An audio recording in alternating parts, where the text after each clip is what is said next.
بسم الله الرحمن الرحيم maanta waxay ku aasaysan tahay kuna beegan tahay 1 August oo ku beegan 27 guuradii ka soo wareegtay asaaskii Puntland aniga ku hadlaya afka maamulka iyo shaqaaleynaha shirkadda dadweynaha ee Somtel waxaanu hambaliyo iyo bogaadin u direynaa dhammaan dadweynaha reer Puntland anagoo taad ka faa'iideysanaa munaasabadaas qiimaha badanna ka faa'iideysana waxaan bulshada ugu bishaareynaa inaanu u sameeynay adeegyo ay si ay waxa weeye fariimahooda u gudbiyaan ugu horeyn waxaanu bulshada iskugu imaanaysaa barxadda Garowe ugu bishaareynaa inaanu ugu xirnay internet fiber optiga isla markaasna aan ugu talagalnay inay si free u isticmaalaan fariimahoodana ugu gudbiyaan dadweynaha iskugu imaanaya barxadda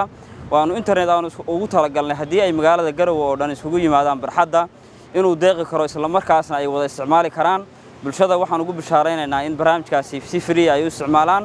sidoo kale waxaanu qiimo dhimis ballaaran ugu sameeynay adeegga asbuuclaha internetka adeegaas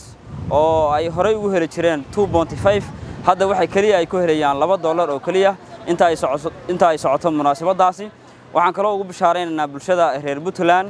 iyo guud ahaan ummadda Soomaaliyeedba inuu socdo barnaamijkii mahadsanid macmiil oo ah barnaamij shirkaddu ay ugu talagashay in bulshadeeda ay dib wax ugu celiso barnaamijkaas oo ay yaalaan abaalmarino qaali ah oo runtii waxa weeye abaalmarinadii ugu badnaa ee ay shirkaddu bulshadeeda ku celiso way ka mid yihiin 2 gaari oo Firoos ah iPhone aqal casri ah barnaamijkaas oo kaliya qofku ku helayo inuu isticmaalo adeegyada kala duwan ee shirkadda inahaas oo dhan waxaan u qabanaynaa maadaama aan nahay shirkaddii dadweynaha mar walbana aan la dareenahay bulshadayada macaamiisheeda sharafta leh mar labaad iyo mar saddexaad waxaan leenahay hambalyo sanad guura wacan